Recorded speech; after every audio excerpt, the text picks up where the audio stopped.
Koti sir, coordinators and committee members of this event. A very good morning to all of you. I am Assistant Professor Adila Nakhuda from HNSS Department, Sasit, Surat. Would like to warmly welcome all of you to the Guj Coast sponsored 1-week short-term training program on recent trends and scopes in solar technology, which is organized by Shri Swami Atmanand Saraswati Institute of Technology, Surat. Sasit is one of the leading institutes of Gujarat, established in 2009. And achieving excellence in GTO examination and continuously striving for supremacy. The aim of this institution is to produce engineers suitable for industry professionally and fairly qualified for higher education and research work. Precisely, the STTP is organized by the Mechanical Department of Sasit, which is a key department of the institute having superior technical capabilities with providing value-based education. The department is constantly obtaining excellence in academic and extracurricular activities. Now, as I could see that all of the participants have joined the meeting, I request all of you to please switch on your cameras just for 5 minutes so that we can capture the screenshot of it with your virtual presence.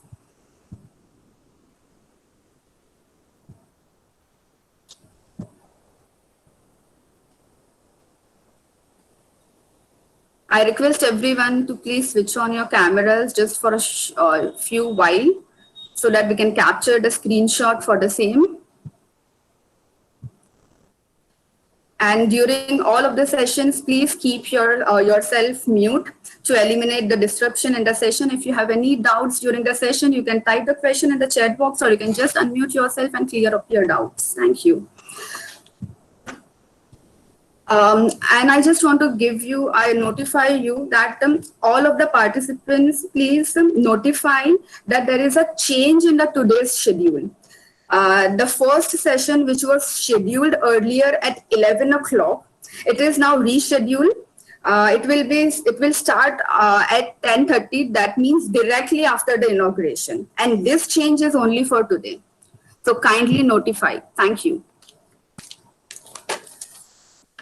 Now it's time to inaugurate the event with the presence of the Honorable Chief Guest of the ceremony, that is Dr. Nilesh Bhatt sir. He is Professor and HOD of Mechanical Department at LD College of Engineering, Ahmedabad. We have the patron of the event and the in-charge principal of Sasit, Dr. Jignesh Vaghasya sir, and all the conveners and committee members. With all of your combined efforts, the event has been possible. Now you can just switch off the cameras. We have taken the screenshot.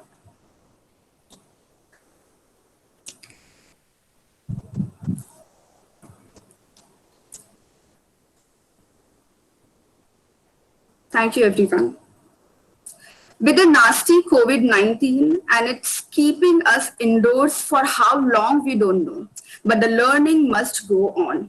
So with the joint collaboration of Guj Coast and Sasit, we immensely desire to impart knowledge and education through this STTP on recent trends and scopes in solar technology.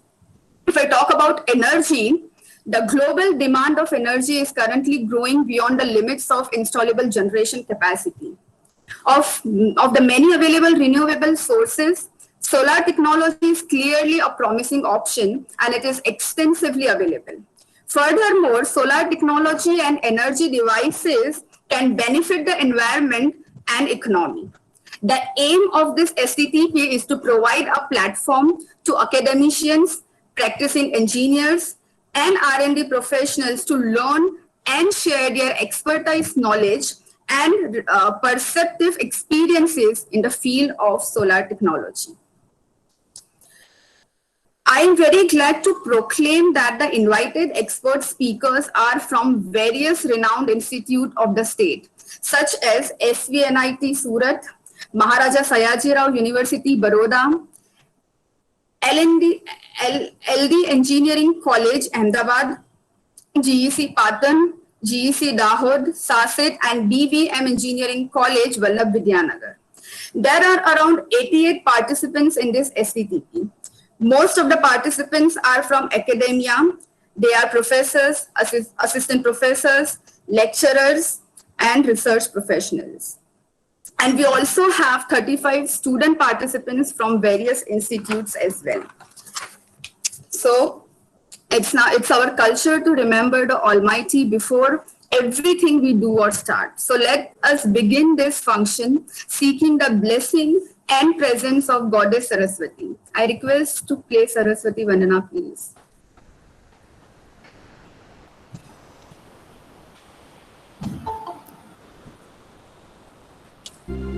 या कुन्देतु तुषारहारधवला या शुभ्रवस्त्रावृता या वीणावरदण्डमण्डितकरा या श्वेतपद्मासना या ब्रह्माच्युतशङ्करप्रभृतिः देवैः सदा वन्दिता सा मां पातु Saraswati Bhagwati निःशेषजाड्याः।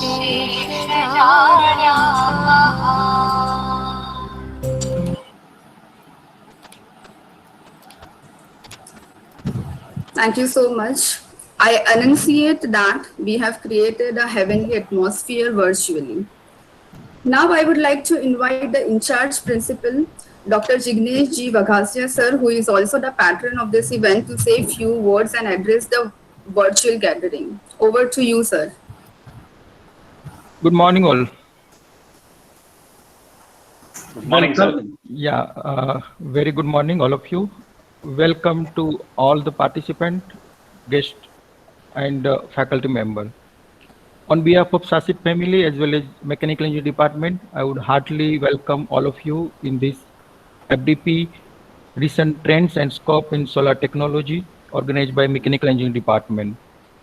Let me heartily welcome Dr. N.M. Bhatt sir, Professor and Head Mechanical Engineering Department, LD College of Engineering, Mr. Narottam Sahu sir, Advisor and Member Secretary, Guj Coast, Department of Science and Technology, Gandhinagar, Government of Gujarat. All the participant, faculty member, event coordinator, and student. As we know that we have 60% faculty member and 40% student member. I request all of you, you should attend each and every session. It will helpful for your undergraduate student project, delivery, as well as the guidance. Few of the students and faculty member are in the form of scholar pursuing their PhD. They will come to know about insights of solar technology with the expertise from the different field. As me said that I have been privileged and get advantage of knowledge of Dr. N.M. Bhatt sir while pursuing my doctorate. So each and every DPC he will give some clues, some guidance, so it will be helpful. So it's our privilege that kind of speaker we do have. As well as student member, you go through all this solar application, technology and all that. It will be helpful for all of you. So once again, let me welcome and all on behalf of Sasit family in this pandemic COVID situation as well as the cyclone. I expect that each and everyone be safe at your home and enjoy learning with first rain of monsoon. Thank you everyone. Thank you so much, sir, for your kind words. Now let us inaugurate the session virtually.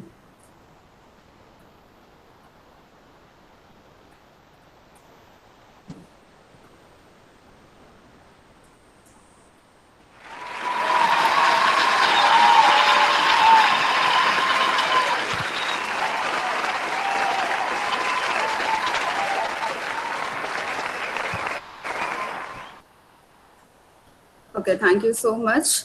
I'm thankful to each and everyone the expert speakers, the participants, the conveners, the committee members for making this event possible.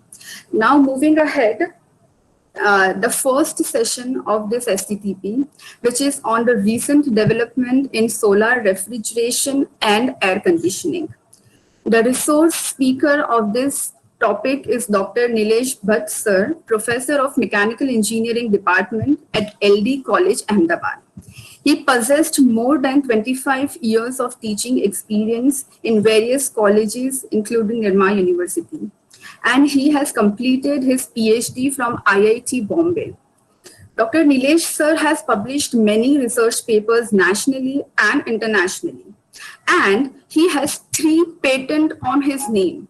Sir has won many awards and accolades for his valuable contribution in academia. He was a former Dean of ME and PhD at GTU and a member of Academic Council of GTU from 2017 to 2001. He has also contributed as a member of Board of Studies at several institutions of the state. I, on the behalf of SASID, feel pleasured to welcome you, sir, and glad to have you here as an expert speaker. And I'm very thankful to you for accepting our invitation. Now I would like to hand over the session to you, sir. Over to you. Thank you. Mr. Tejas, if you can stop sharing. Okay, thank you.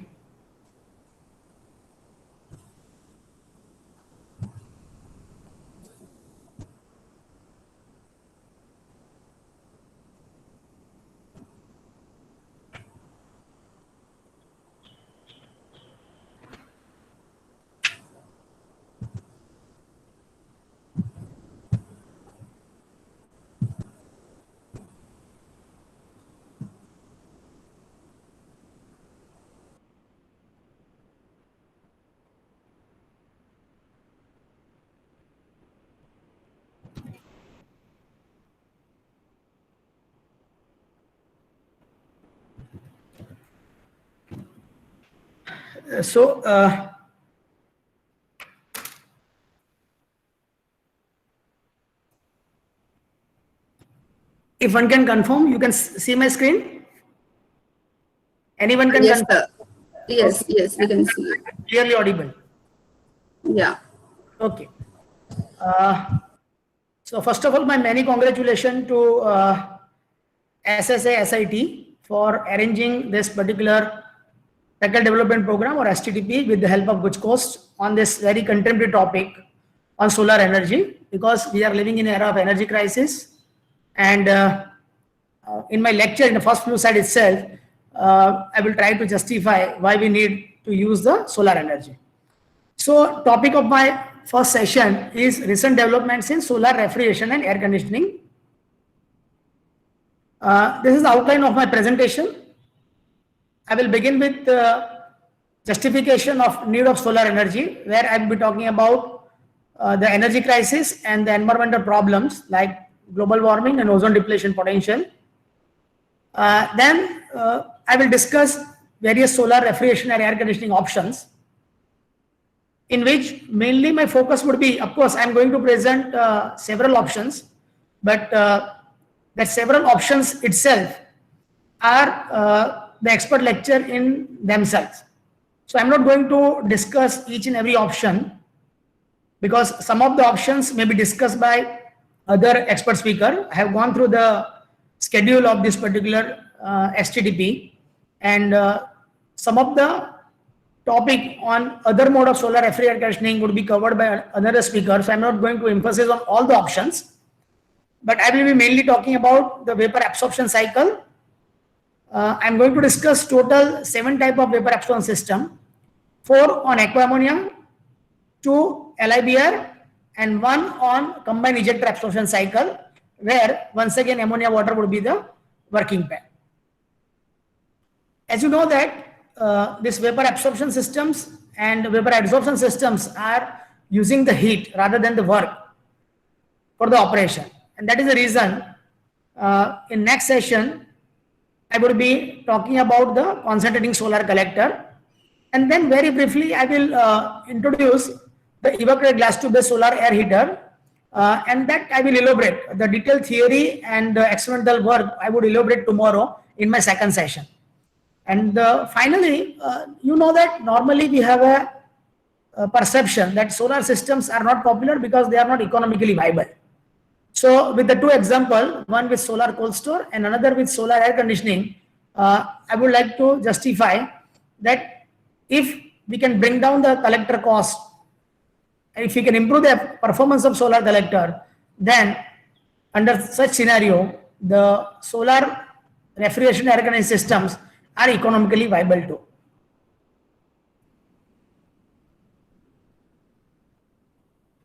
So first of all, let me start with the current energy scenario. As you know that the numbers are captured at the end of the year, and because of the pandemic and because of another formalities, the latest data will take some time. But these are the reliable data of 2018-19. In 2018-19, India's installed capacity of electricity was 372.4 gigawatt, where the renewable contribution is increasing year on year. It was started with merely 0.1% before few years, and now the contribution of renewable has reached to 70.3%. The total electricity generation was 1,547 terawatt hours. The per capita electricity consumption in India was 1,181 kilowatt hour in 2018-19. India is the third largest producer and consumer of the electricity. Since our demand is more, we need to produce more, and we are third largest in the world. Our per capita annual energy consumption is around 636.57 kilogram oil equivalent. And if you want to convert this particular number in kilowatt hour or megajoule, the conversion factors are given. As we all know that availability of the fossil fuel is limited. At present, if you look at the number of the first caption, we generated 372.4 gigawatt and we generated 1,547 terawatt hour in 2018-19. Out of which the contribution of coal is almost 76%. You know that coal is a hydrocarbon. So by combustion of coal, large amount of CO2 is emitted, and that is the cause of the first or rather biggest environmental problem, that is the global warming. This coal availability is also limited. Of course, year on year, this number is revised because of the exploration and because of the new sources that we found out. But the fact is that the coal reserve is limited, and now rather than earlier that was a justification that we should go for renewable sources, but now the major justification is not the availability, but the major justification is the environmental problem like global warming. The hydro resource potential in India is around 1,000 megawatt, that is 7th in the world. Till date we have installed about 45,000 megawatt. But this large hydropower plants are having hurdles of huge installation costs, environmental and social problems, and the biggest example is Sardar Sarovar project. It was supposed to be completed in 10 to 15 years, and now we can say that it is almost done after 60 years. Many people are also trying for a small and micro hydropower plants in valleys, and that contribution is around, total contribution of large and small hydro is around 10.1%. The another option to generate the electricity is by way of nuclear energy. We are generating currently 6,780 megawatt. We have planned to reach the 30,000 megawatt, but we have a problem of disposal of nuclear waste and it requires sophisticated technology. Recently, you might have referred the reputed newspaper where once again the Chernobyl nuclear power plant is having some problem. In the basement, whatever radioactive nuclear fuel is kept, okay, that is actually reacting and the temperature is increasing. So nuclear is always dangerous. it is very difficult to handle. So many precautions are required. So one has to be very careful if they want to install the nuclear power plant. So in this particular slide, we have explored the various options which are currently used. I repeat once again, the biggest is from the thermal power plant using the coal. Another option is hydro power plant, and the third option is a nuclear power plant. But the contribution of the hydro and nuclear power plant is very less. So majorly it is from the coal-based power plant.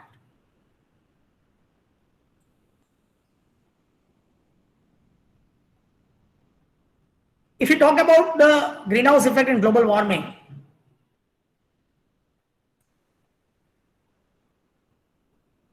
you might be aware that was greenhouse effect. We have a CO2 envelope which prevent the escaping of long wave radiation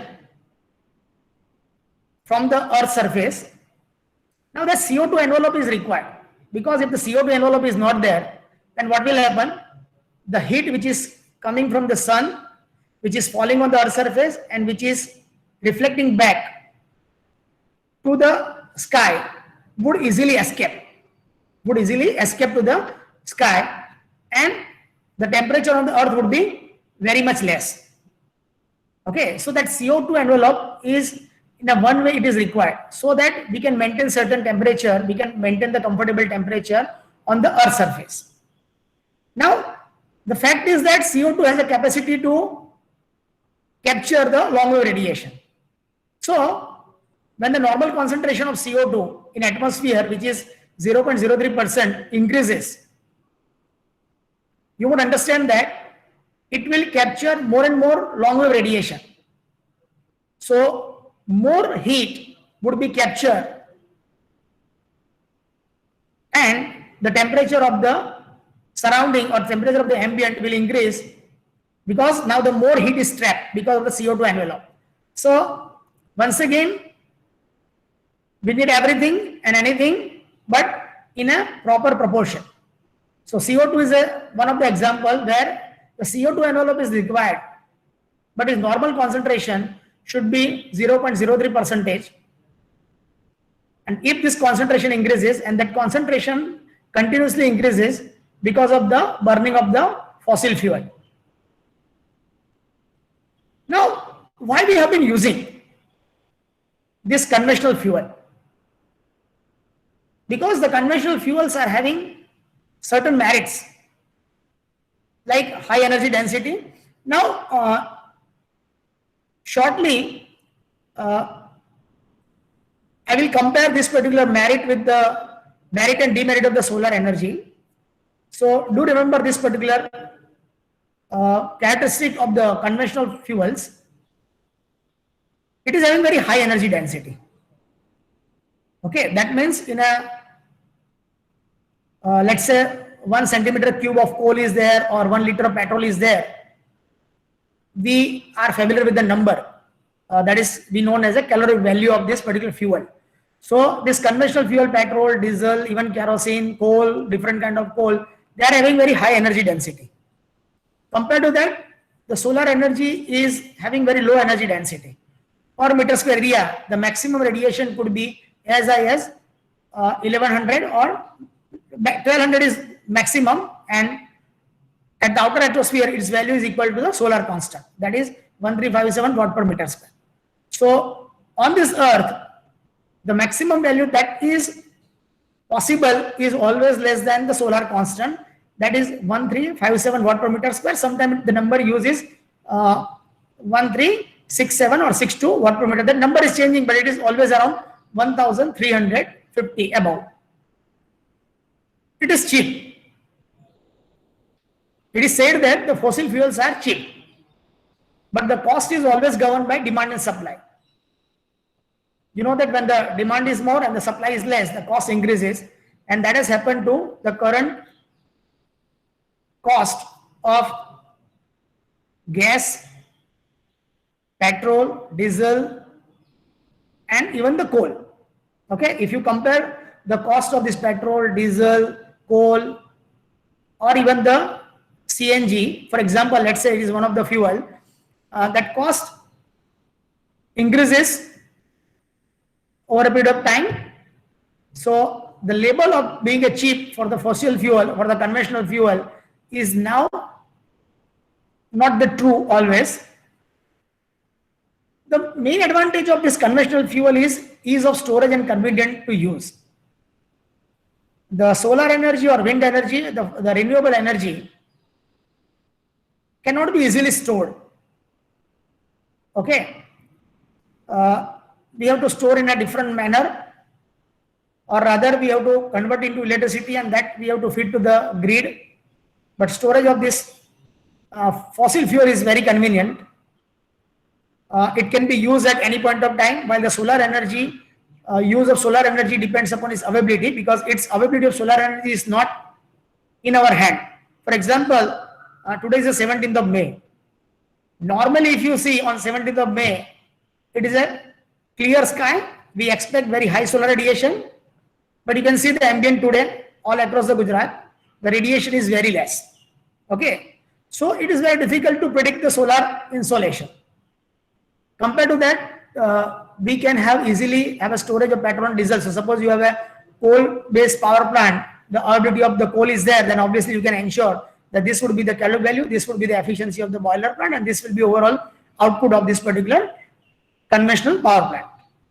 It is also convenient to use. Well-developed technologies are available to use the petrol, diesel, coal, and other fuels. Earlier I talked about the greenhouse effect. So what are the consequences of greenhouse effect? Number one, we have witnessed that there is a global average temperature rise. It is predicted that this rise is 4 degrees centigrade by end of the 21st century. Of course, now this prediction is little, you can say, early. Now, because we take due care of environment, we have taken certain steps. We have, to some extent, not the full potential, but to some extent, we have controlled the temperature rise, average global temperature rise in past decade. You know that at North Pole and South Pole in Arctic and Antarctic region, the polar snow caps are there. If they are melting because of the global warming, it would increase the water level or rather sea level in sea level, and that may cause the submersion of many big cities that is there at the bank of the sea.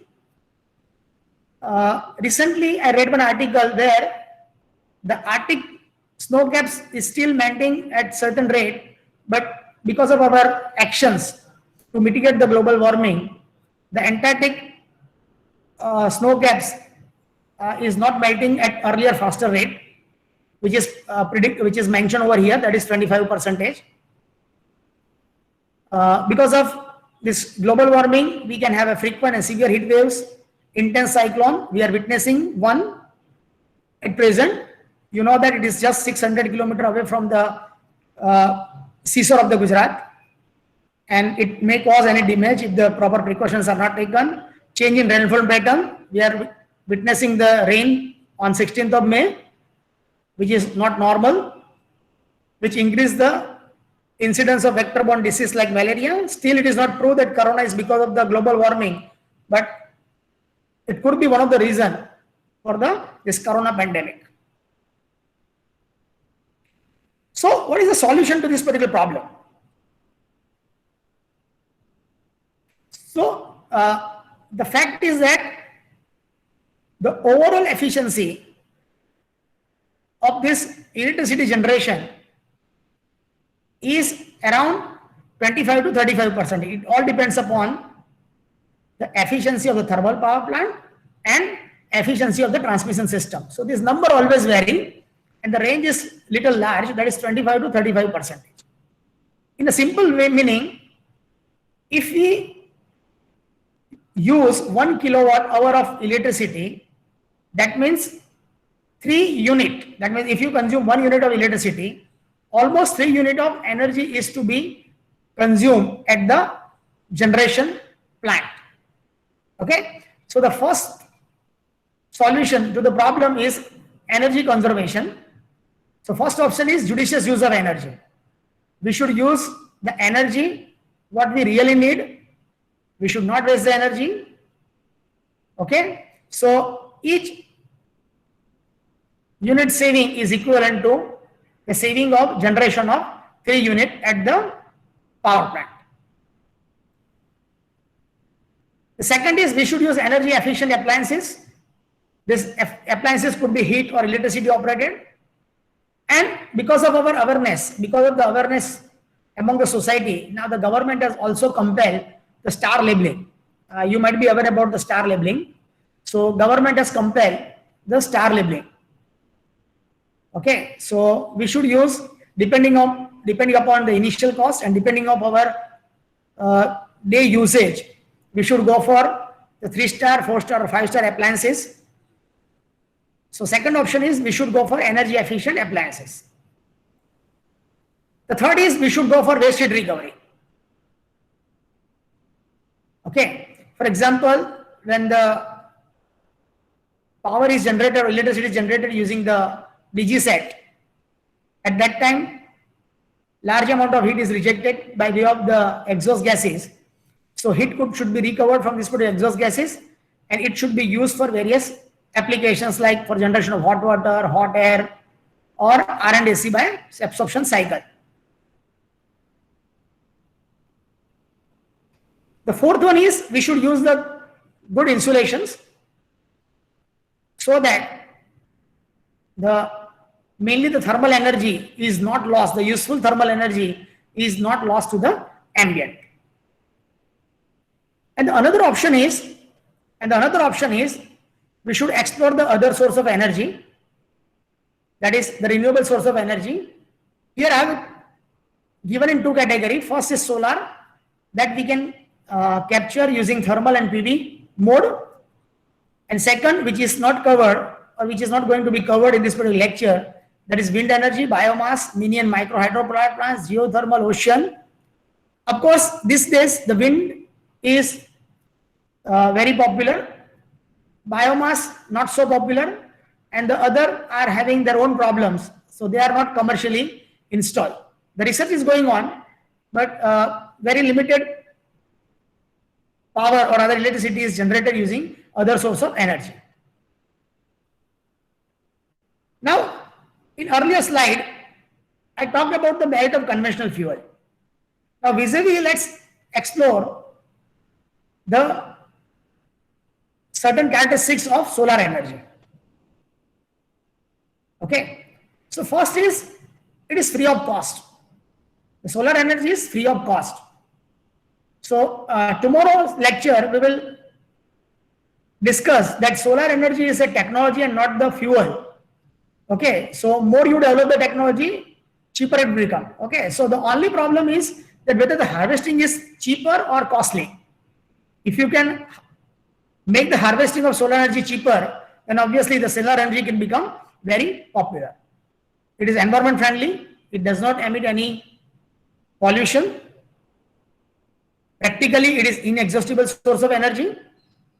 So these three are the merits of solar energy. It is availability is very free, it is environment friendly, and it is inexhaustible source of energy. The problem is low energy density, uncertainty of availability, and difficult to transport. Now, because of this difference, the great difference of energy density, we can say that the retrofitting of solar collector is not possible. What is retrofitting? You know, normally it is observed that when you have some problem, what you normally do is that we want to use the same hardware and we replace the problematic entity. For example, at the beginning of 21st century, because of the ODP problem, when CST the chlorofluorocarbon refrigerants were replaced. At that time, the first attempt was made so that in existing system like refrigerator, car air conditioner, the first option that was chosen was to go for a retrofitting. That means we can replace the refrigerant in existing system. That is called retrofitting. Similarly, I am giving you the hypothetical case why it is not possible. Suppose we have a problem with burning of fossil fuel. So in a power plant, we have a problem of burning the coal. So what we should do is that wherever we burn the coal, that should be simply replaced by the solar collector. That should be replaced by the solar collector. But you know that because of the high energy density of the coal, the size of the boiler for same amount of output, for the same amount of output means for the same amount of generation of steam, the area requirement of solar collector is very high. Okay, and that particular area is normally not available in existing power plant. And that is the reason, that boiler cannot be replaced by solar collector. And that is the reason that in conventional plant, the boiler cannot be replaced by solar collector. Okay, otherwise the first option should be that we should go for a retrofitting. But you need to understand that the retrofitting is not possible in case of solar energy. The another problem I have already discussed, uncertain availability on 17th of May. Normally we have a sunshine, good solar availability of good solar energy, but today it is not available and it is difficult to transport.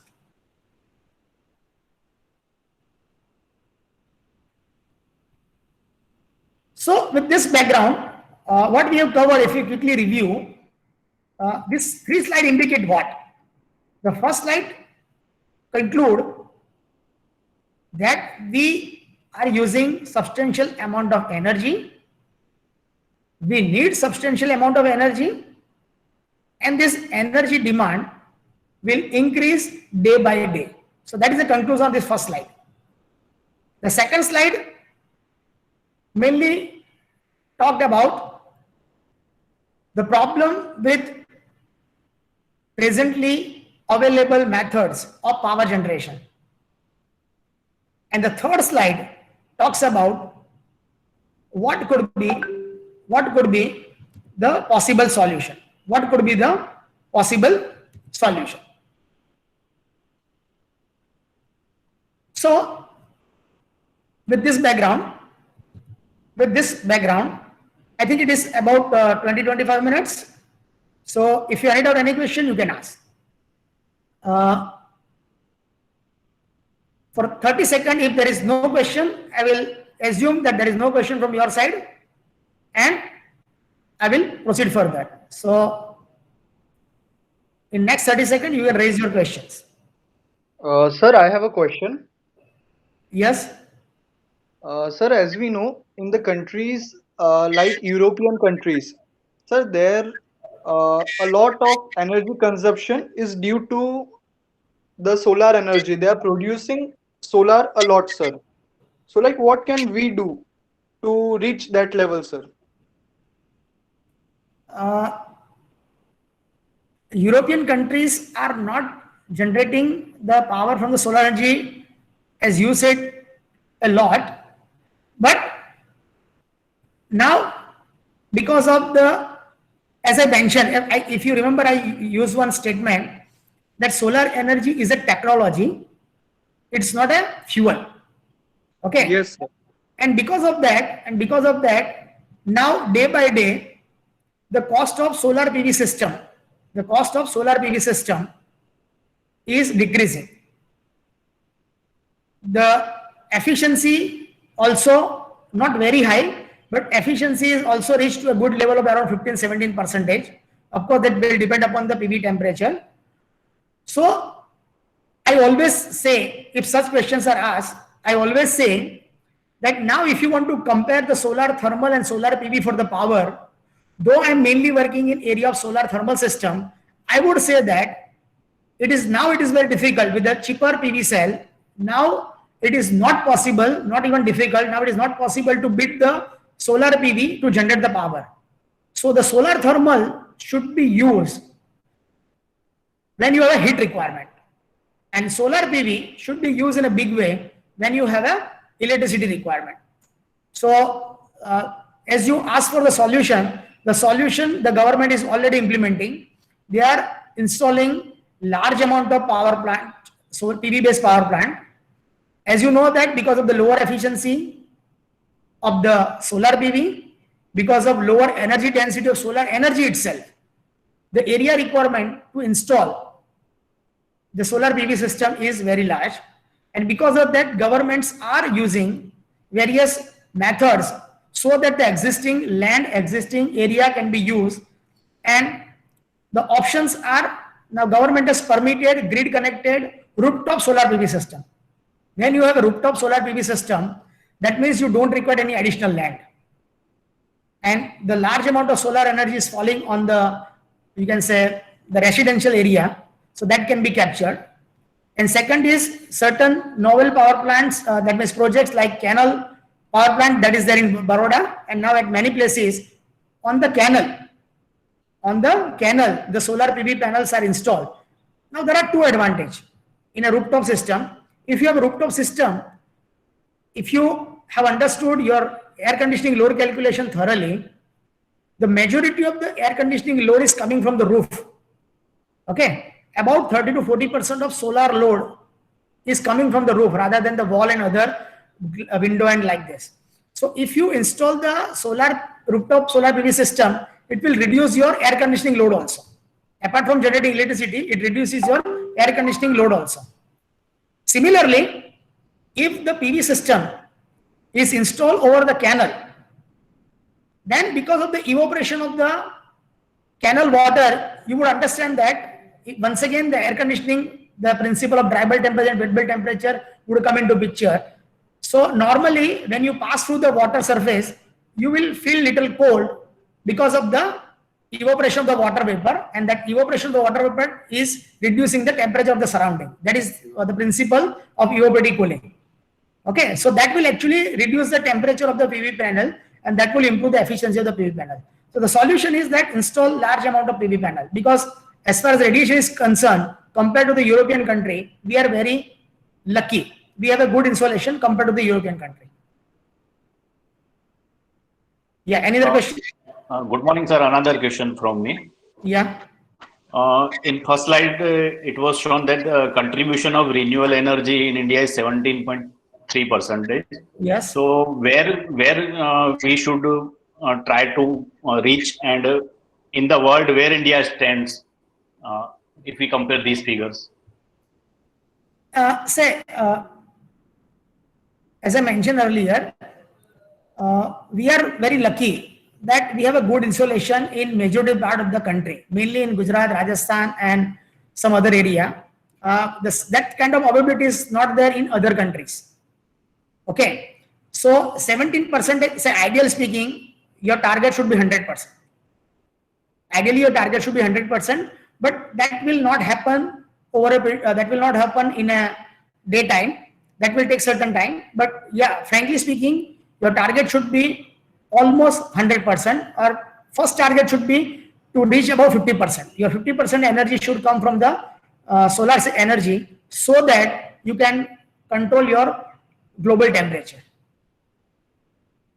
And frankly speaking, I don't have a clear-cut idea regarding our stay as far as ranking is concerned from the renewable, but it should be good standing, because we are putting our best effort to generate electricity using PV. But I don't have a clear that we are 10th or we are 11th. That idea I don't have. Okay, okay. Thank you. Okay. Sir, I have one question. Yes. Yes, sir. In the thermal power plant, if we use the solar technology to increase the feed water level, temperature of the feed water, so that at least we can save the amount of the heat from the coal. So it is like a solar plus the combined thermal power plant. So is it possible? It is possible, but as I told you, even the amount of energy that is required even for feed water heating, the area that is required of the solar collector is very huge, and that area may not be available. And another point is that the feed water is generally heated using the regenerative feed water heaters. So normally in power plant, to improve the energy and exergy efficiency, we go for internal heat exchange rather than going from the external heat exchange. So the feed water heating is not a major issue. The major issue is we require the heat. Okay, the main energy that is used in power plant is to generate the steam at higher temperature and pressure rather than the feed water heating, because feed water is generally supplied at very high temperature using the internal feed water heaters. Okay, sir. Thank you. Good morning, sir. Yeah, good morning. Sir, I have one question regarding the slide number 3. So, what is the contribution of the biomass and bioenergy, and why bioenergy are not so popular since last 40 to 50 years? So once again, the bioenergy, if you want to use the bioenergy, I'm not working in a, you can say too much. Whatever I'm replying is from the basic information that I'm having. The bioenergy is having its own problem. And bioenergy, once again, when you generate the energy from the biofuel, still the problem of CO2 emission is there. Okay. And in a large quantity, to generate the energy, that amount of biofuel is not available. That amount of biofuel is not available. Okay, people are trying, but they are also having the technology, the energy generation. Even if you try to use the bioenergy using the, you can say biogas. So biogas is not so clean. If you want to use using IC engine, then also some problems are there. So that could be the reason. That could be the reason for the bioenergy. Okay, sir. Just a minute. Just a minute. That's a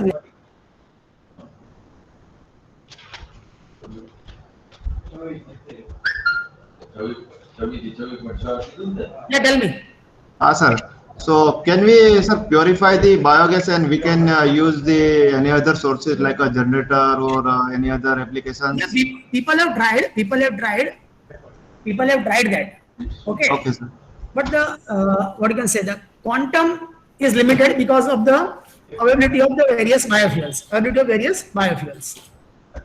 Okay, Right now also we are cleaning. Without cleaning we cannot use. Okay, okay. Thank you, sir. Okay.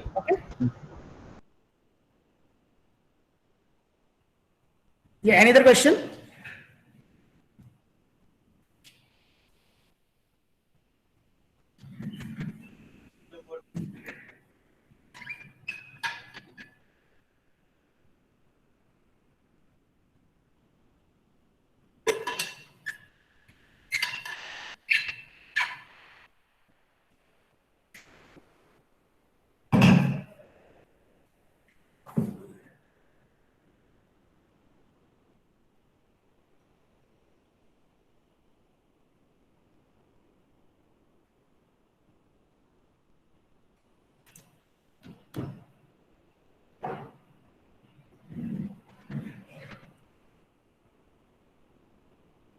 Yeah.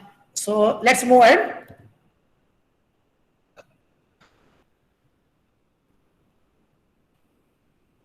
So these are the various options of solar refrigeration and air conditioning.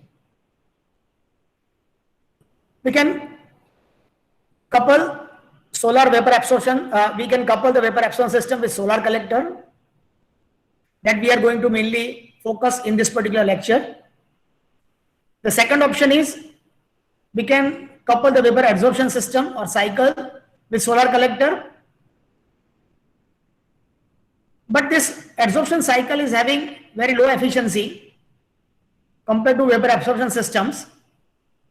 It requires methods for recovery of the heat between adsorption bed and the inherently low thermal conductivity of available adsorbent material. It results in the low power density and we can have a higher cost of the vapor absorption system.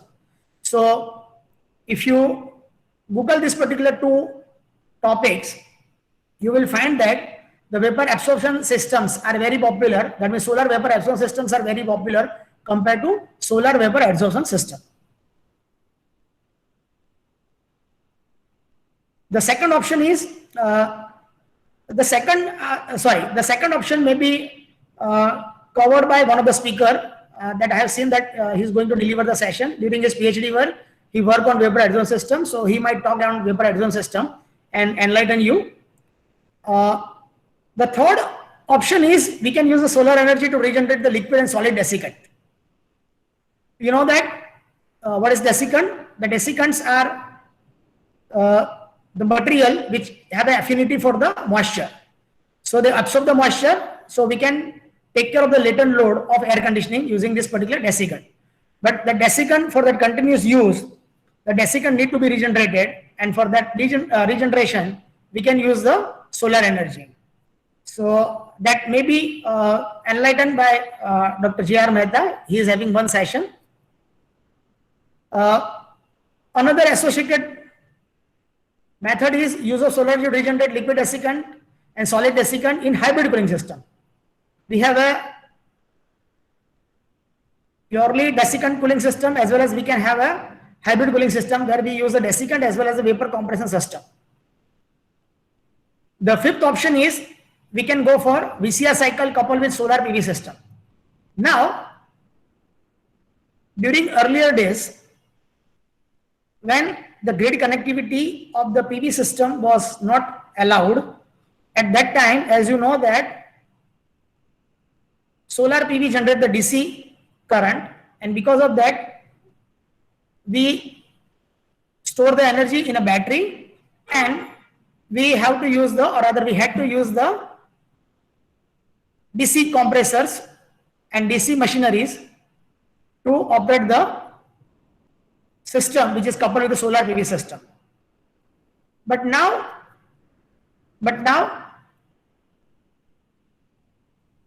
the grid connectivity for the solar PV system is allowed. And mind well, this is the biggest factor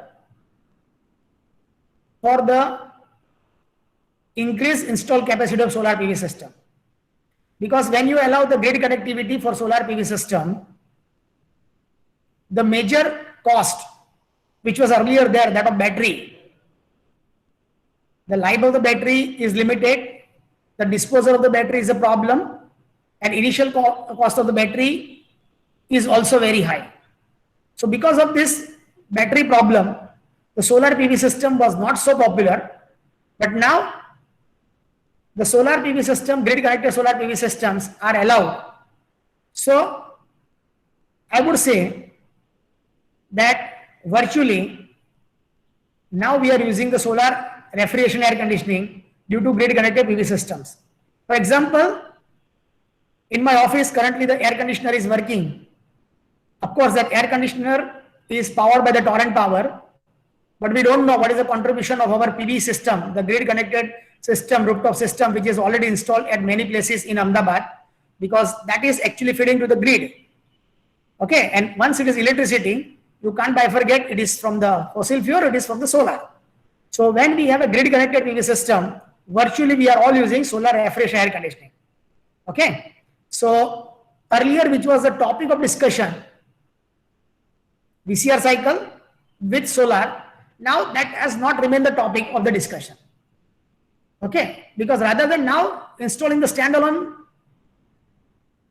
solar PV system and VCR system, which has certain limitations or other major limitations, it is better to go for a conventional system at your place and install the PV system wherever you want, because ultimately the PV system is now grid connected. So directly you will get a benefit of that PV installed system.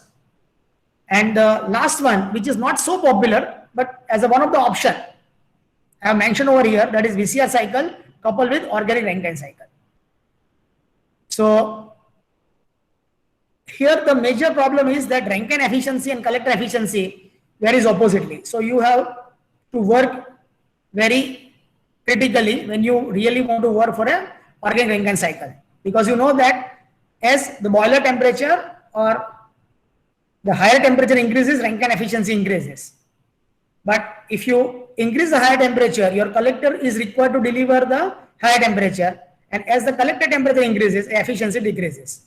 Okay, so overall the multiplication of the two need to be checked rather than the individual efficiency of the collector and Rankine cycle. So now, in this second slot, what I will do is that I will be discussing about the various vapor absorption cycle. And if time permit, I will elaborate the various solar collector. Okay. So let me start with the simple absorption cycle. So the fact regarding the vapor absorption cycle are, as we know, they are the heat driven system. In vapor absorption cycle, the low pressure refrigerant vapor from the evaporator is transferred to high pressure condenser with the help of thermal compressor, and the heat can be from the steam, can be by direct firing of the fossil fuel or gas. It could be using hot water generated from the waste heat recovery, or it is available from any process fluid. It could be connected with the engine exhaust gases, or it could be solar energy. And it could be solar energy. And we have a two popular pair. Of course, if you refer the literature, if you refer the research paper, the people have tried various refrigerant adsorbent pair, but till date, these two pairs are very popular. That is lithium bromide water, where lithium bromide is absorbent and water is refrigerant. In case of ammonia and water, the ammonia is refrigerant and water is the absorbent. So since this vapor absorption system are not discussed at great depth in academics as compared to vapor compression system, let me quickly explain. These are the three common devices: condenser, evaporator and expansion device. These are the three essential components, and the subcooler is to improve the COP of the system. In vapor compression system, we have a compressor which is driven by any prime mover, or generally it is with the electricity. In vapor absorption system, we have a thermal compressor which consists of absorber, pump, generator and expansion device. In case of aqua ammonia system, rectifier is required because the vapor that is generated in generator is having good amount of ammonia, a good amount of water vapor, which should not go to the condenser. Only pure ammonia should go to the condenser. And the solution heat exchanger is to improve the COP of the system, because the solution which is going from absorber to generator is to be heated, while the solution which is coming from the generator is to be cooled in absorber. So the solution heat exchanger not only reduces the amount of heat that is required in generator, but it also reduces the amount of heat that is to be rejected in absorber, and overall COP of the system would increase. Okay, so this is the pictorial comparison of vapor absorption and vapor compression system. I repeat, these 3 or 4 components are common. We have a thermal compressor and we have a mechanical compressor as a vapor compression system. We are going to talk about the 4 cycle. Now, depending upon the availability of the time, I may elaborate only the first 3 cycles. So the first is a single effect cycle, that is the conventional cycle that we normally learn at our UG or PG level. It is having COP of around 0.6, depending upon the operating parameter, it could be 0.6, 6.3, 6.7. This particular number is written for this particular cycle. So for this particular cycle, I'm coming to this particular cycle in a minute. So for this particular cycle, the COP is 0.63. It is simple in construction and is fabricated for many applications. So this is a simple effect cycle on PTX diagram, ratio temperature concentration diagram. Okay, now this particular cycle is for a cold store application, ammonia cycle for cold store application, for which we are going to see the economic viability of the system little later in a third half. Okay. So in this case, the evaporator temperature is around minus 2 degrees centigrade. Condenser temperature is 35 degrees centigrade. Same as absorber temperature, 35 degrees centigrade. The generator temperature is 110 degrees centigrade. So these are the 4 important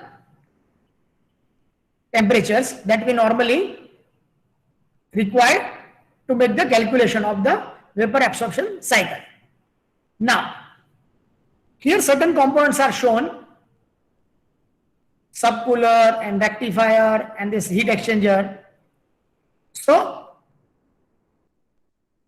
this temperature axis will explain you that what is the potential, or is there any potential for heat transfer or not. You know that if there is a temperature difference available, you can have a heat transfer.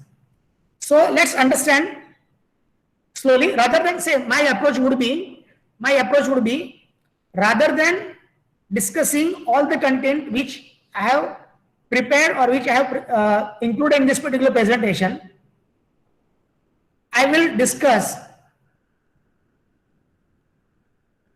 or I will omit some of the content, okay, which may not be significant or which can be omitted without loss of the continuity, or which is of the higher level. So at later on also we can discuss separately.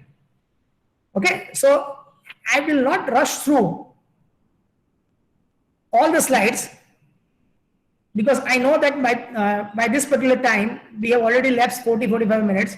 So it is not possible to cover all the cycles, but some of the cycles are of advanced in nature, and that always you can refer from the research paper. But if this fundamental cycle is clear to you, you can always understand the higher cycle. Rather than rushing through the topic, I will elaborate this particular fundamental cycle. Okay, so this is actually the evaporator outlet. The evaporator inlet is equal to evaporator outlet, because the evaporation is generally constant pressure, constant temperature process. So it would be 1 point. Okay. Then the refrigerant would be throttle. And then we have earlier the name given was subcooler. Here it is given as refrigerant heat exchanger. So you know that some of you, or rather all of you, must have learned the basic course on refrigeration and air conditioning, where normally the advantage of the subcooler is discussed with reference to vapor compression cycle. Since these components are same, the same advantage is also available with vapor absorption cycle. So it is always desirable. It is always desirable to subcool the refrigerant. It is always desirable to subcool the refrigerant. So the refrigerant coming out from the condenser is subcooled using the refrigerant going to the absorber. So you can see that this temperature is lower and this temperature is higher. So this can easily be cooled. So from the color combination, you can see, or you can understand the heat exchange. These are having the same magenta color. So these are actually the exchange in the heat. The type of line and the color of the line will tell you the interaction that is happening. Okay. Then we have a solution heat exchanger. So this is generator outlet. The solution is at higher temperature. The solution coming from the absorber is at lower temperature. So always there is a counter heat exchanger possible. So this solution is flowing to the absorber, is being cooled, and the solution which is going to the generator is being heated. So higher the effectiveness of is this particular heat exchanger, higher would be the COP of this particular cycle. So now only this red dotted line, that is the heat added in generator. So only this much amount of heat is to be added in the generator.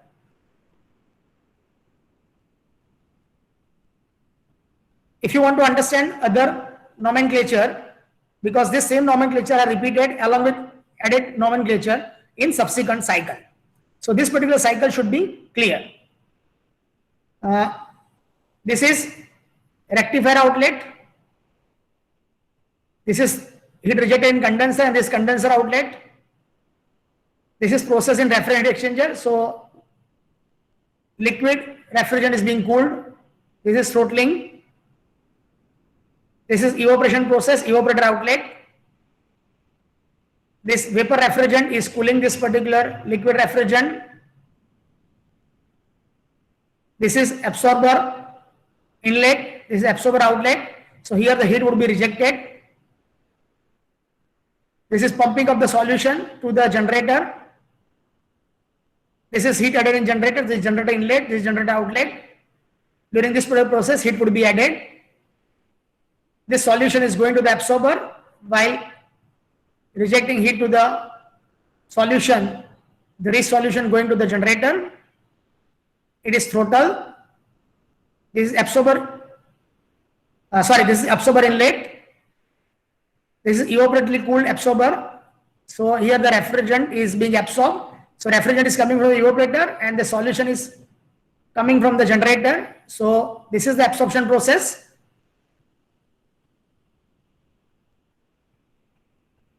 Okay. So we have discussed, and this is of course rectifier, and this is the rectifier outlet. So the major component are condenser, evaporator, absorber, generator, rectifier, refrigerant heat exchanger, and solution heat exchanger. So this is the simple effect or simple vapor absorption cycle on PTX diagram. The second is single effect absorber and generator heat exchanger cycle. It is having COP of 0.7 for a, you can say, assumed parameters, but it requires the additional heat exchanger. So let's understand what is the new in this single effect absorber and generator heat exchanger cycle. Now here I want to mention you one thing. This generator outlet temperature is 110 degrees centigrade. So obviously your solar collector must deliver the heat above 110 degrees centigrade plus certain delta T is required. Okay, suppose 20, 30, 40 degree delta T is required. Then obviously your collector should deliver the heat at around 120, 130 or about 150 degree centigrade. Now, if you increase the generator temperature to a possible limit, you know that the vapor absorption cycles are internally irreversible. So, when you increase the generator temperature up to certain generator temperature, COP increases, and because of higher irreversibility, then after certain generator temperature, the COP decreases. So in this case, if you increase the generator temperature, let's say up to 140 degrees centigrade, the other parameters are absolutely same. This is -2, this is 35, this is 35. Only thing is you have changed the generator temperature from 110 to 140 degrees centigrade. And that we can do with this parameter because COP increases. Then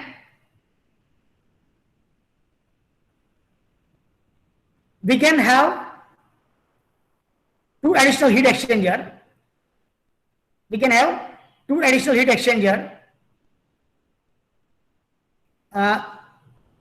To differentiate them with solution heat exchanger, the names are different. The first is absorber heat exchanger and the second is generator heat exchanger.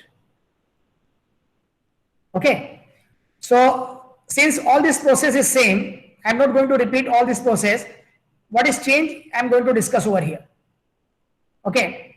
So the solution which is coming out from the generator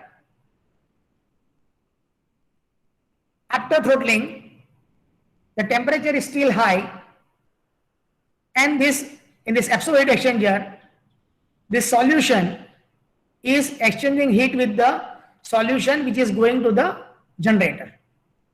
So this dotted magenta line and this dotted magenta line actually indicate the heat exchange. This indicates the heat exchange.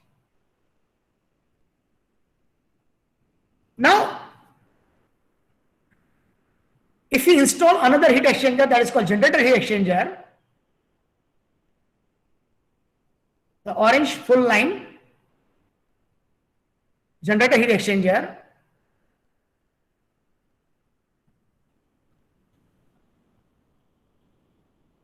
we can transfer the heat. We can transfer the heat to the solution in generator. So we can reduce the, earlier this is generator heat exchanger. Suppose this generator heat exchanger is not there, this would be inlet to generator. But since this solution is at very high temperature, this heat exchange is possible, and you need not to supply the heat in generator from the external source from this temperature. But now the generator inlet temperature is this, so this intra heat exchange is possible, and still we can improve the COP. And because of this cycle, you can see that the COP increases from 0.63 to 0.7.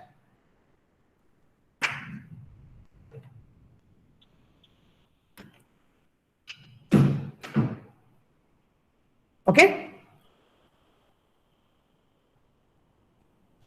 Just a minute. 1 minute break.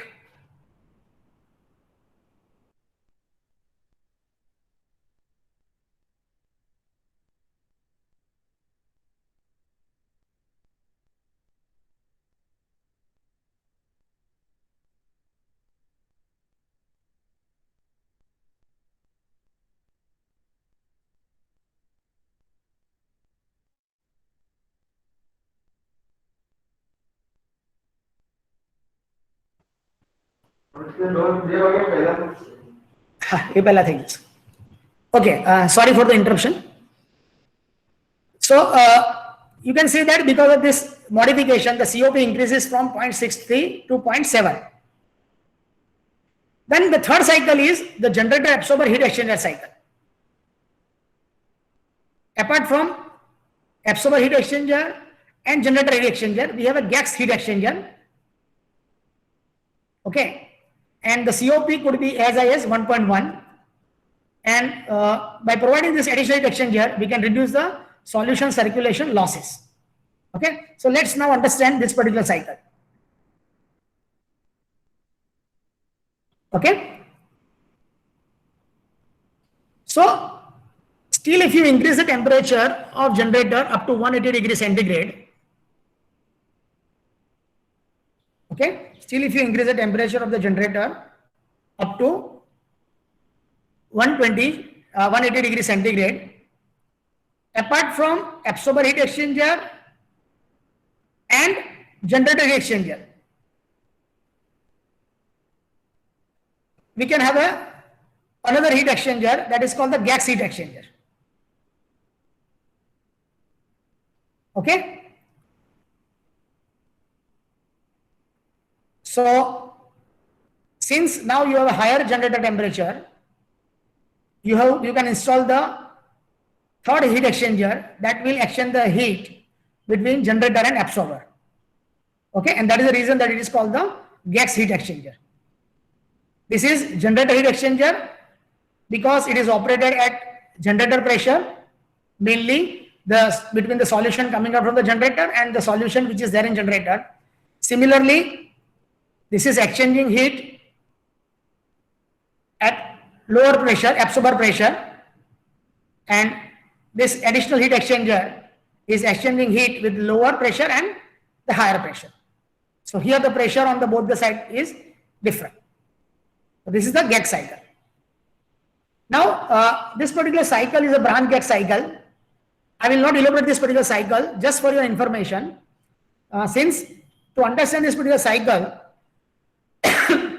you need to accept my statement that the enthalpy change at this end and this end is such that if we use this gauge cycle, the amount of heat which is absorbed over here, I repeat, the amount of heat which can be absorbed over here is less than amount of heat which is supplied at this end. And that is the reason at research level, it is not practically installed. Up to this particular cycle, we have a practical installation. But this cycle is not practically installed. But what people have done in simulation, that they have added additional pump. And the solution circulation rate is increased over here. So since solution circulation rate increased over here, the amount of heat which is earlier less over here, that is now increased. And similarly, the solution circulation rate decreased over here. So amount of heat requirement is decreased over here. But this requires sophisticated control so that the heat required over here and heat released from here is matched. So because of this limitation, this is not practically possible and I have not included in the comparison. So that is the reason that I am not elaborating this particular cycle, because of the time also and because of the justification also.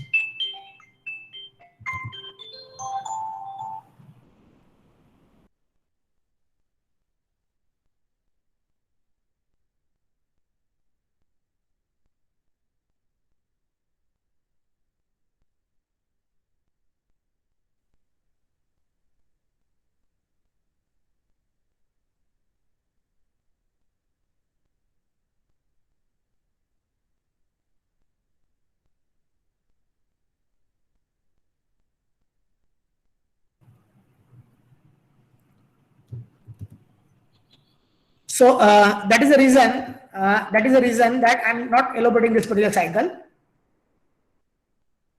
Then let's quickly understand the single effect LIBR-Actio cycle. You know that we have a 3 water stream. One is the refrigerant water itself, which is circulating between generator and absorber. The second stream is chilled water, which is secondary refrigerant, which is circulating in a evaporator, and the third stream is the cooling water that is required in a condenser. This is a popular cycle learned by majority of the you, so I'm not going to elaborate. As you know that both absorber and condenser are operated, or rather I would say both condenser generator and absorber evaporators are operated under vacuum. We require the 2-stage per unit. That to avoid the corrosion, because this lithium bromide is highly corrosive. So to avoid the corrosion, the maximum temperature should not be more than 120 degrees centigrade. The overall COP could be 0.7. It can use various energy, and the capacity could be 100 TR to 7,500 TR. So large installation is also available with this LIBR-Actio system. Now, since this cycle is also very popular, I'm not going to elaborate. If you want quickly, I would repeat. The weak brine from the generator condenser through solution heat exchanger is pumped to the absorber. Here, the cooling water is circulated to extract the heat from the absorber. Okay, the refrigerant from the condenser is coming to the evaporator, and it produces the cooling effect, which chill the water, and this chilled water as a secondary refrigerant is used for the air conditioning purpose. And here, using steam or any other solar energy or any other source of energy, we can supply the heat to the generator and to generate the water vapor, that is the refrigerant vapor. Now, the second cycle is a double effect LIBR-Actio system.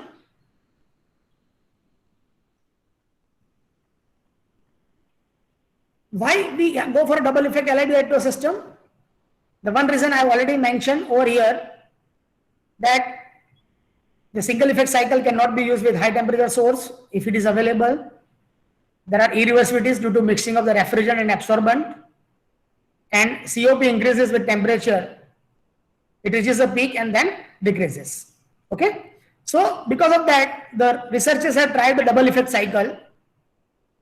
In this double effect cycle, I will explain with the figure. Okay, this is the schematic diagram of double effect LIB or H2O absorption system. In double effect system, we have two generators. First is a high pressure generator and second is a low pressure generator. The heat from the external source is given to high pressure generator.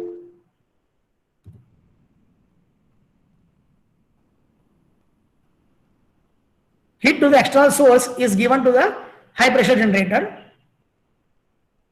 It dissolves the refrigerant, and this dissolved refrigerant is passing through the low pressure generator, and while it passes through the low pressure generator, it is exchanging heat. It is exchanging heat in a low pressure generator with the solution, and in this low pressure generator, another stream in low pressure generator, another stream of refrigerant is generated.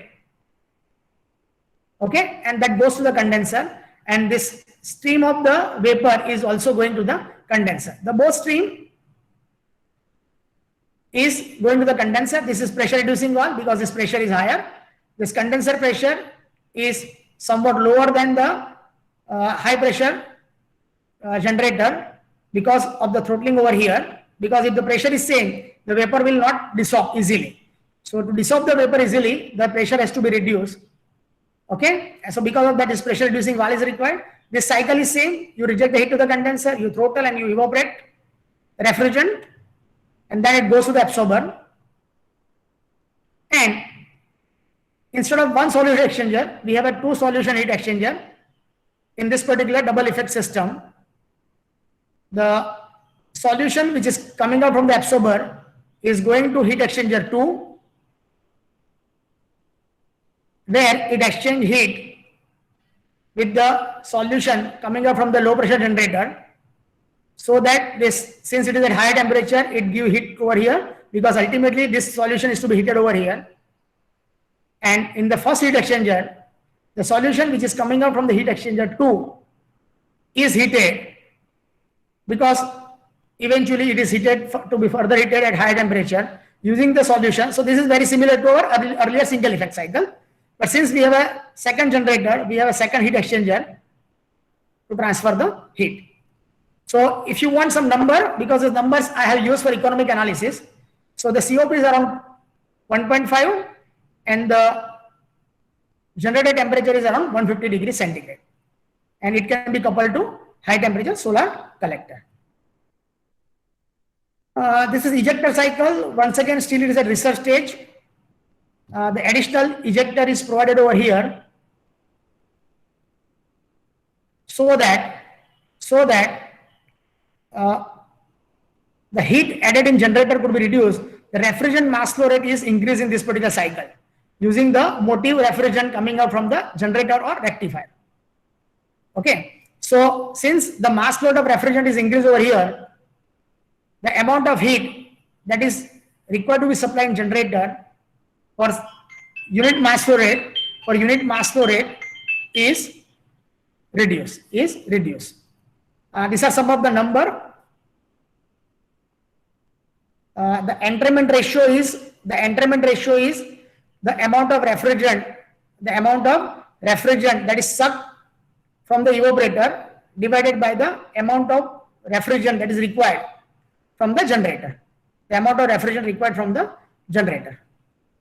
Okay, so this thermodynamic analysis is done from the various entrainment ratio for evaporator temperature of 5 degrees centigrade, condenser and absorber temperature 45 degree, and pump efficiency of 50%. And you can see that the 140 is the optimum generator temperature for all entrainment ratio, and as entrainment ratio increases, the COP increases, and the theoretical COP, the cycle COP would be 0.635 for entrainment ratio of 14.14 and generator temperature 140 degrees centigrade for this evaporator condenser absorber temperature. And this is the improvement over in the COP compared to the simple cycle. If this ejector is not there, that is called simple cycle, and with ejector, this is the improvement in the COP. So the improvement is possible as high as around 30%, around 30%. So once again, we have a break. You can say for the question answer session. If you have any question, you can ask. Someone raise the hand.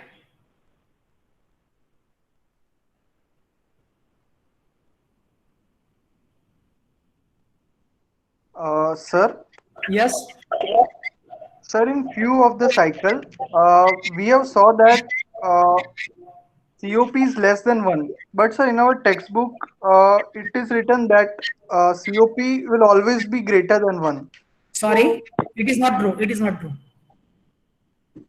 The statement is Okay. not true. The textbook might be. I would not like to criticize the author and the publisher, but let's talk about the fact. The COP could be, say, the COP of vapor adsorption cycle could be as low as 0.1. Okay, sir. COP could be greater than 1. Since COP could be greater than 1, we have a separate definition as COP vis-a-vis efficiency, because efficiency is always less than 1, but COP could be greater than 1. Okay, and that is also without violating the second law. Okay, sir. Noted. Thank you, Okay. sir. Okay. Yes, any other question?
Okay, so let's move further with the third session. That is third part of the session. So if we quickly review what we have discussed. In first session, we discussed why solar energy is required and the option for the solar refrigeration air conditioning. In the second case, we have seen various vapor absorption cycle. Of course, mainly we target aqua ammonia and LIB electrolysis cycles. Now remember one thing. In any of the lecture, I'm talking about, it may be true for all the speaker. It may be true for all the speaker. It is not possible to discuss all the options. It is not possible to discuss all the options. Okay. But during the research work with MTech and PhD students, the presenter or the speaker might have worked on a particular system, and just to create the interest in a particular category of the system, normally the speaker is talking about a particular system. So I'm not telling that this is the exhaustive options of vapor absorption cycle.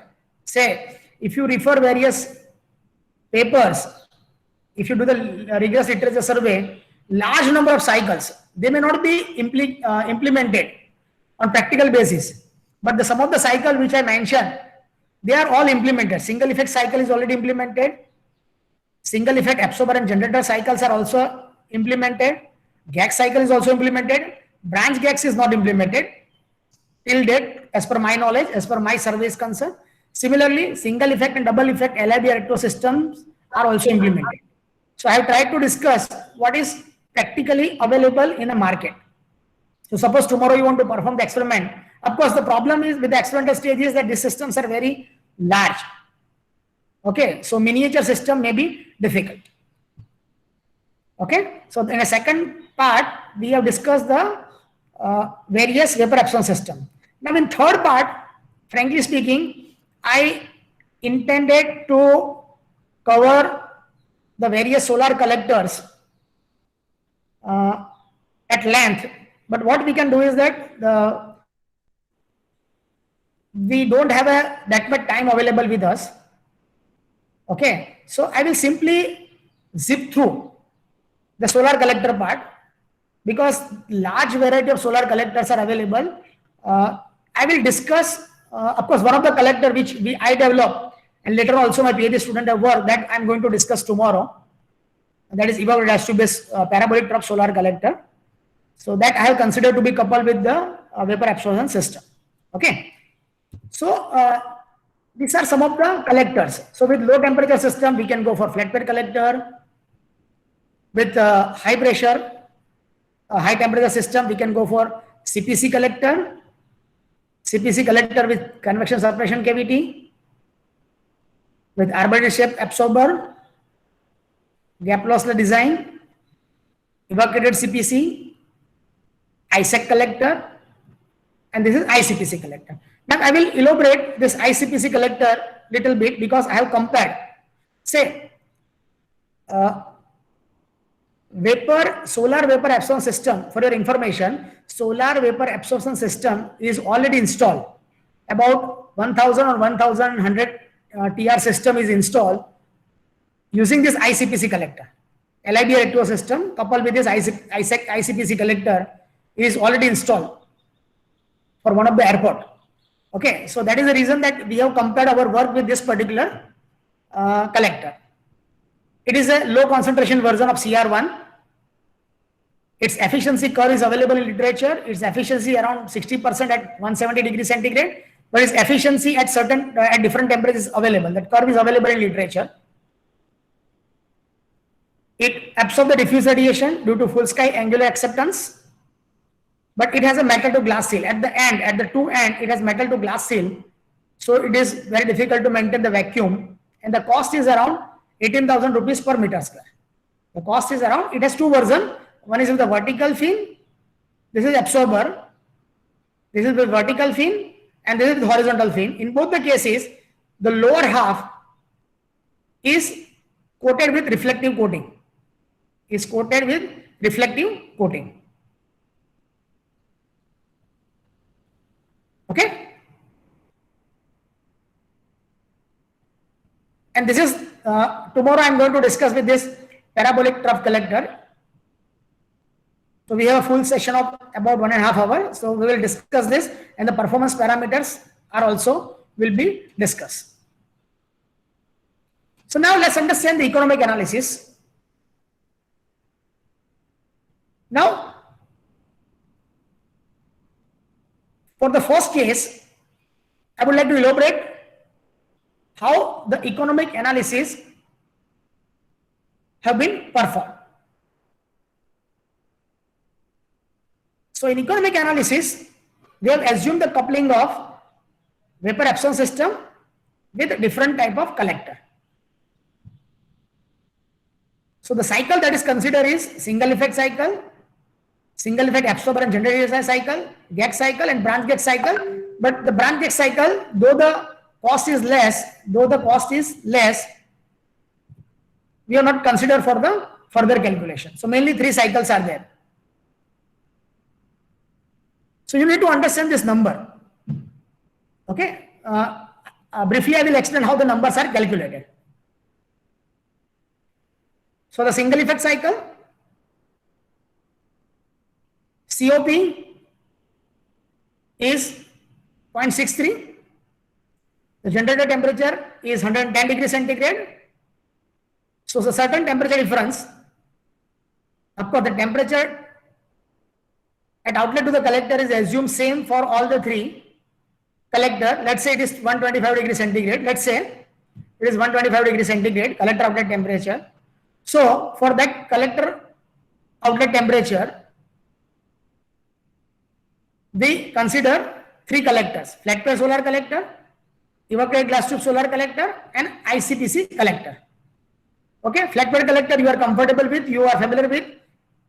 IGTSC means this collector, and ICPC means this collector.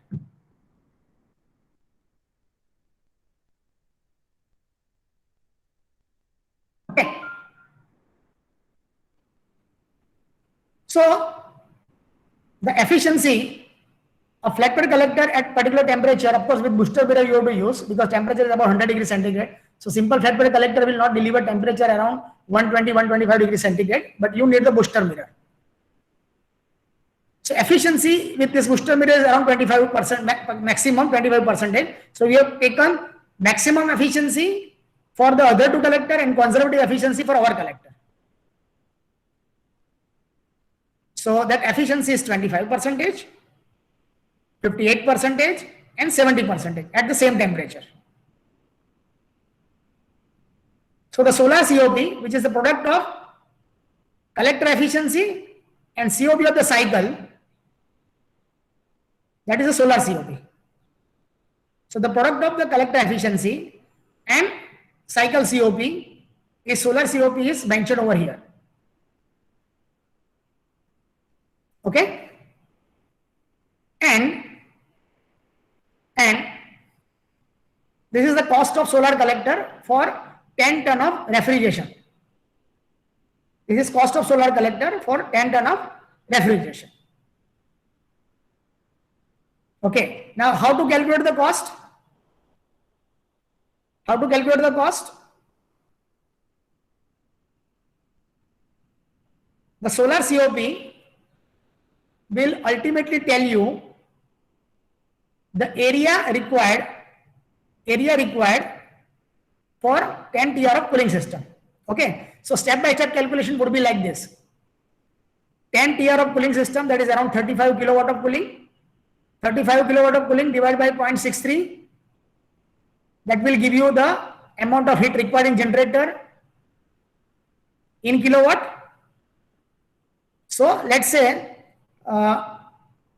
35 divided by 0.63, that some number is there. So that much amount of heat is required for the generator, Okay. So that is the output that is required. So when the collector efficiency is 0.25%, you can see that, or you can calculate that, multiply by 4 would be the insolation that is to be captured. Okay, total energy that is to be captured. Okay, so the solar collector efficiency will give you the amount of collector area that is required.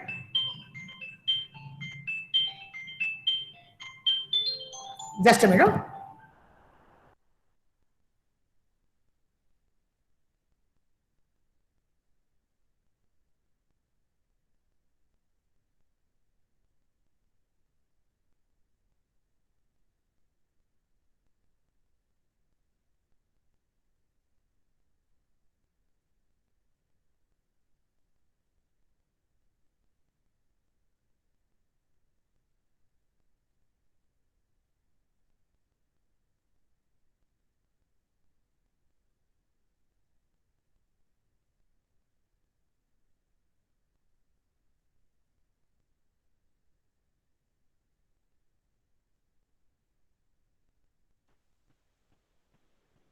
Okay, so this is how you calculate the cost of solar collector. Okay, the same is to be done over here. 35 divided by 60, so the amount of heat that is required in generator is same, but now the efficiency is around 60%. So accordingly, the collector area requirement would be lower, and the cost of the collector is around 15 lakh rupees for 10 TR system. Similarly, for ICPC, say this particular cost is around 1200 watt per meter square. Rupees per meter square. This is 18,000, as taken from the report of this particular vapor absorption solar vapor system.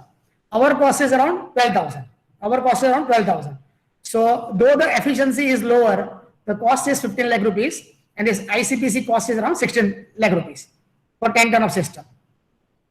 The same is to be repeated, the same exercise to be repeated for the second cycle. So now the COP is 0.7. So 35 divided by 0.7. Now the flat bed solar collector, even with booster mirror, cannot supply the heat at 150, 160 degrees centigrade. So the flat bed collector, you don't find any number. You don't find any number. Okay. Then only comparison is left with only EGTSC and ICPC. So EGTSC is having 55% efficiency, ICPC is having 52% efficiency, and this is the solar COP, and this is the cost of solar collector for 10 TR system. So it is 14 lakh rupees for EGTSC and 19.4 lakh rupees for ICPC. Now, I don't know whether you are really interested in research in solar energy or not, but the question that should immediately pop up to your mind looking at this particular slide is, once again I tell you that rather than rushing through the major content, I would like to discuss, or I will to create interest among the technologies. So you can see that my generated temperature when increases from 110 to 140, accordingly let's say 20 degree delta T is assumed, the EGTSC efficiency dropped from 58 to 55%, while ICPC efficiency dropped from 70 to 52%. So that question should immediately come to your mind, that why the lesser efficiency drop in case of EGTSC and while higher efficiency drop in case of ICPC. Okay. So the reason is the concentration ratio. The reason is the concentration ratio. The ICPC says that the concentration ratio is 1, but actually that concentration ratio is less than 1. Okay, but according to their definition, let's assume that that concentration ratio is 1. Okay, but in case of EGTSC, even though with concentration ratio 2, the efficiency versus absorber temperature curve is very flat compared to ISEC. Okay, what I mean to say that, let's say this is the ISEC curve. So ISEC curve is very flat. So when the temperature increases, the efficiency drop drastically. While in case of EGTSC, the slope is not so great. Okay, so you will find that in case of EGTSC, the efficiency change, the decrease in efficiency is not so steep compared to ICPC, and that is the advantage of our EGTSC collector. Similarly, now you can easily make the calculation for GAC cycle. The COP around 1.1, the outlet temperature is 180. So our collector required around 190 200 degrees centigrade temperature. EGTSC efficiency is 50%, ICPC 37%, and by the same way you can calculate the cost of solar collector as 10.5 lakh rupees. With branch GACs, though the COP is higher, you know that since it is practical cycle, we have highlighted this number, and for further calculation we have considered this number and we have not considered this number. If this cycle can be effectively implemented, still we have a reduction in cost of solar collector. But at present, since this is a practical cycle, we have considered this particular cost. Okay. Now,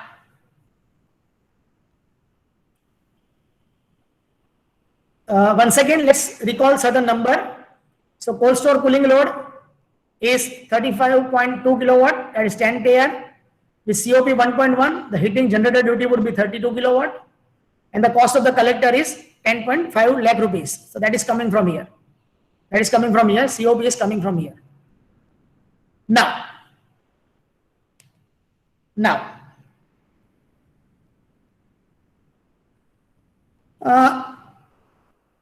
you know that when you make calculation, we have to put certain assumption. When we make the calculation, we have to put certain assumptions. Okay. So the first assumption is that we have a 6 hour of solar operation for 300 days in a year in Ahmedabad. Okay. The high-speed diesel firing system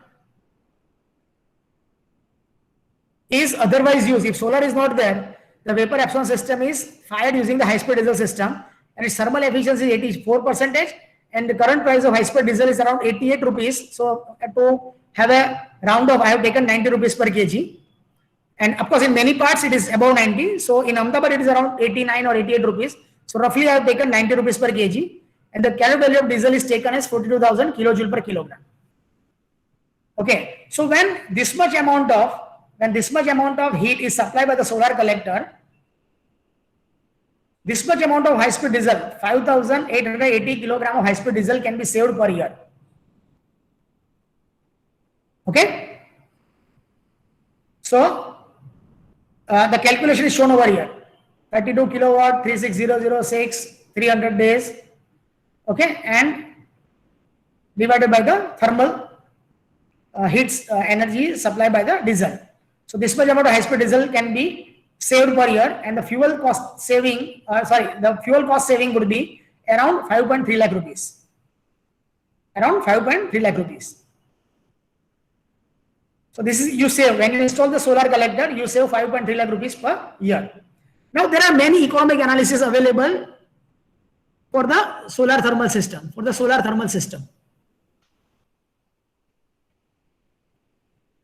Just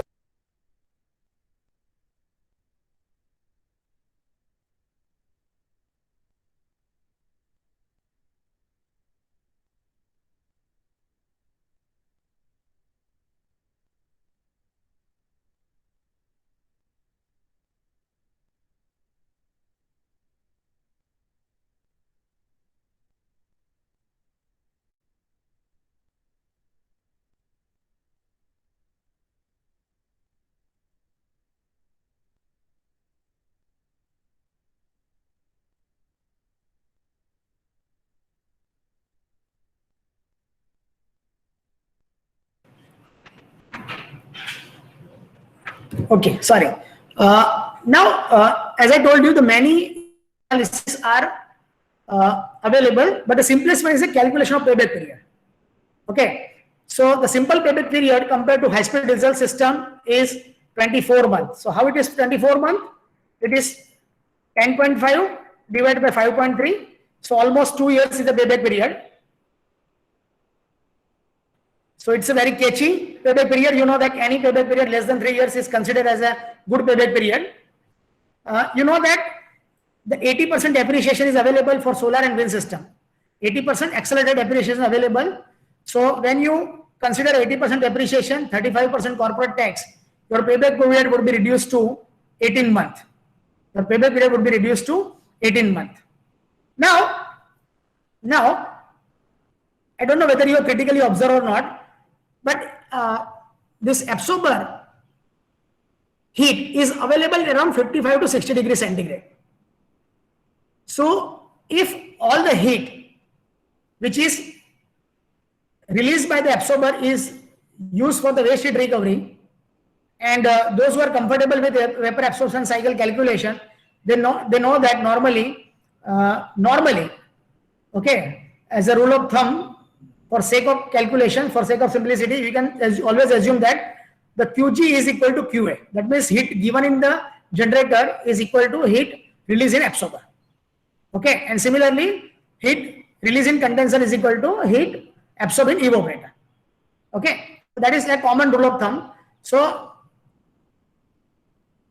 because QG is equal to QA, and if the absorber heat is recovered, the payback period with waste heat recovery will be exactly half of the earlier number, that is 9 months. Okay, and the assumption would be that we have compared the solar ammonia system with the high-speed diesel fire system. Additional cost of the solar system is essentially the cost of collector, and high-speed diesel fire system can serve as a backup to the solar heat input,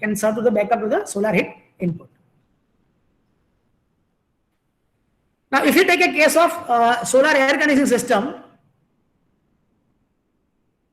the cost of solar system for 10 tier LIBR system, single stage, would be 13.4 lakh rupees, while double effect, this cost would be 9.3 lakh rupees. These are the assumptions. And if you do the same exercise,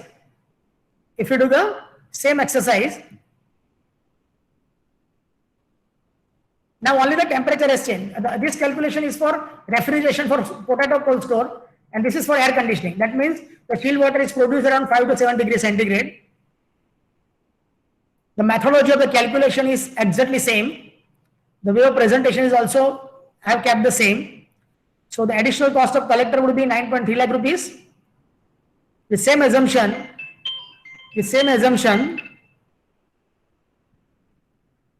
we can save the fuel cost around 4.84 lakh rupees per year, and the simple payback period would be around 23 months with 80% depreciation, 17 months.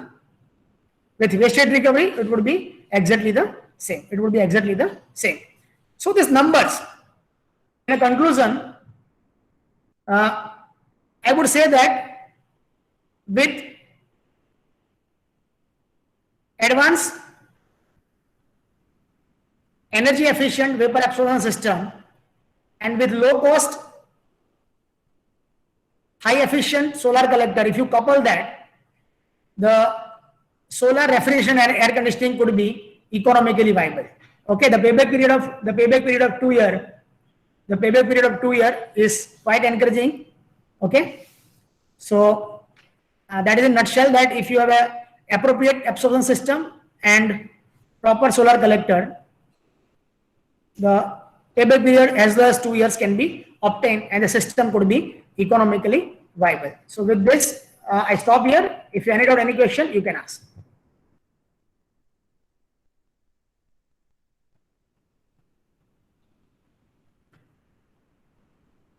Any question in this calculation, you can definitely ask. Some of you might be having some doubt in the calculation. If it is clear, I don't mind.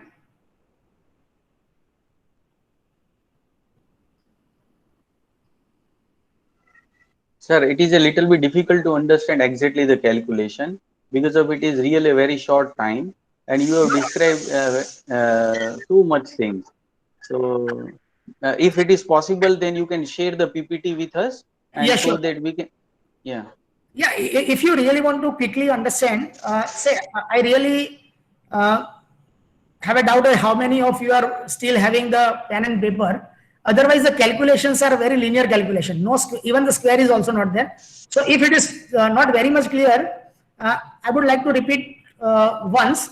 So what you need to understand is, you need to understand all this number.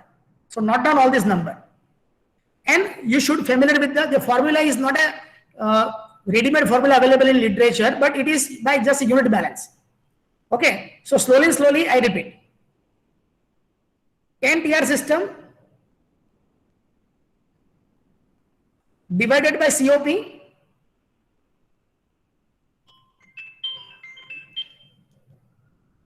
that will give you the amount of heat required in generator. Okay, so let's say certain amount of heat is required in generator. Let's say it is X. Now, let's say the collector efficiency rather than 58, I assume for the sake of simplicity, let me assume that this collector efficiency is 50%. Okay, so the collector efficiency is 50% means what? When 100 unit of energy is falling on the collector, 50 unit of heat is supplied to the vapor absorption system.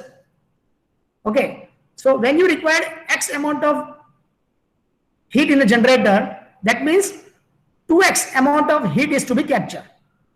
That means the collector area would be corresponding to 2x. Okay, so that will in fact give you the amount of collector area that is required. Okay, amount of collector area now you have calculated because you have to assume of course certain insolation. Let's say insolation assumption is 750 watt per meter square. So that will give you certain area of the collector. Now area of the collector into cost of the collector, rupees per meter square, will give you the cost of the collector. Okay. Still, if you have any question, you can mail me. So you might be seeing for the first time that's why it seems to be difficult. Otherwise, it is a linear calculation. No under root, no square even. Yes, any other question?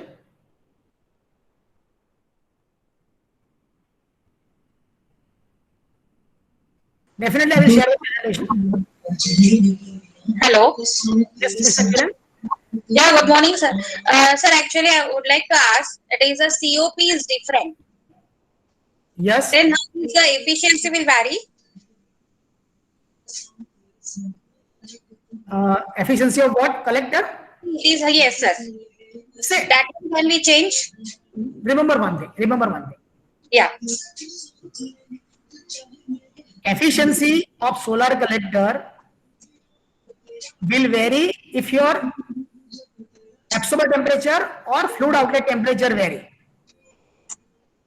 Okay. And COP of the system vary if your refrigeration cycle parameter will vary. Now to clearly answer your question, let me take this particular slide. Okay.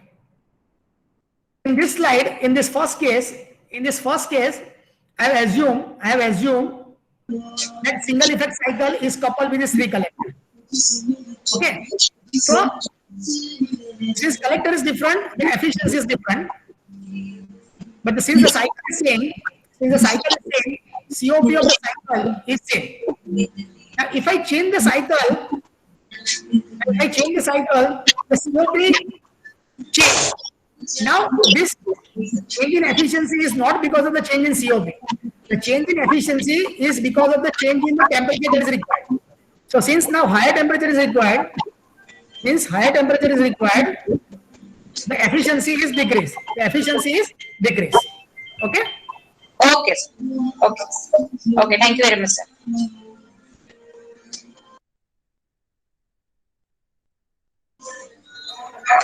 Thank you, sir.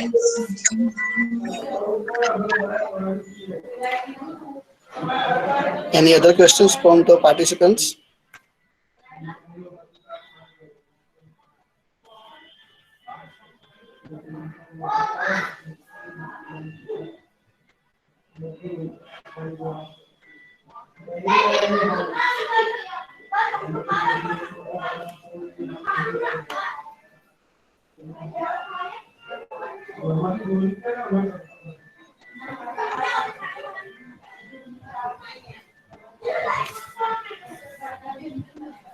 Sorry, by mistake I left the meeting rather than meeting. Yeah, any other question?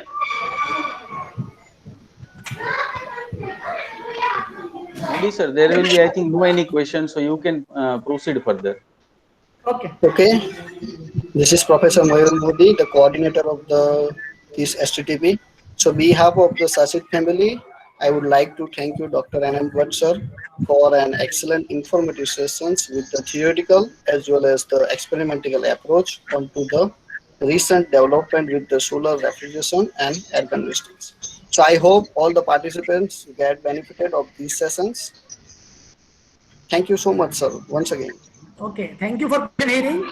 In my first slide, I have given my email ID. So after this particular lecture also, if you have some question, you can always mail me those questions. Okay, I would be happy to reply. I will share the presentation at the earliest. Okay, both the presentation I will mail together. Okay, sir. Okay. Can I leave the meeting? Yes, yeah, sir, no problem. Thank you, sir. Thank you for patient hearing to all the participants. So all the participants ready with the next sessions at the 1:30. So before starting the session, before 5 minutes, we will join on your same link. So next session will be start at 1:30 sharply.